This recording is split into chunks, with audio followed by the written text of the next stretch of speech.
এই জায়গাটা হচ্ছে বিনেদপুর ইউনিয়নের প্রাপ্য নামক জায়গায়, অর্থাৎ বড় হাদিনগর পার হয়ে যে লাচমানপুরের যে নদী আছে পাগলা নদী, সেই পাগলা নদীতে ফাঁকাতে একটা ব্রিজ আছে। ব্রিজটা 1 বছর হলো করা। ব্রিজটা 1 বছরের মাথায় ভেঙে গেছে।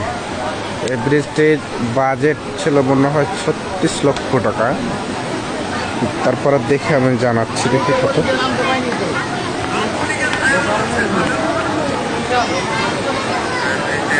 পদ্মা সেতু, মেট্রো রেল এবং এলিভেটেড এক্সপ্রেসওয়ে নির্মাণের গর্বিত অংশীদার বসুন্ধরা সিমেন্ট।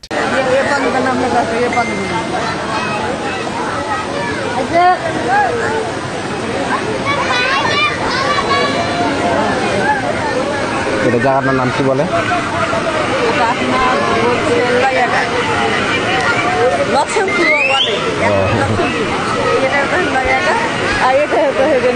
কতদিন হলে ব্রিজ করা? এটা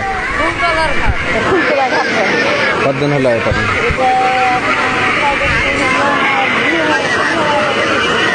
1-2 বছর হলো বুঝুন নাকি?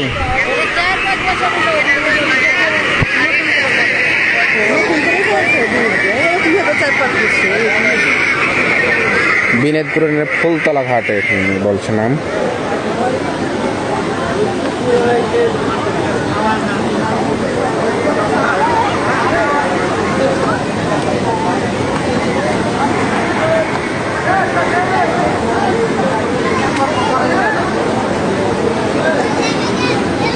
শিবগঞ্জ উপজেলার বিনেদপুর ইউনিয়নের যে ফুলতলা ঘাট অর্থাৎ লাচমানপুর পাগলা নদীর উপরে যে ব্রিজ, একটি ব্রিজ।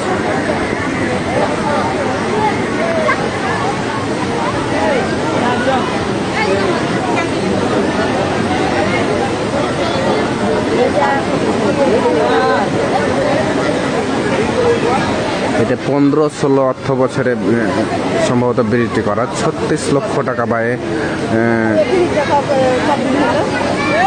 ব্রিজটি নির্মাণ হয়েছিল। হ্যাঁ, 15-16 বছর, 15-16 সালের দিকে করেছে, অর্থ বছরে করেছিল।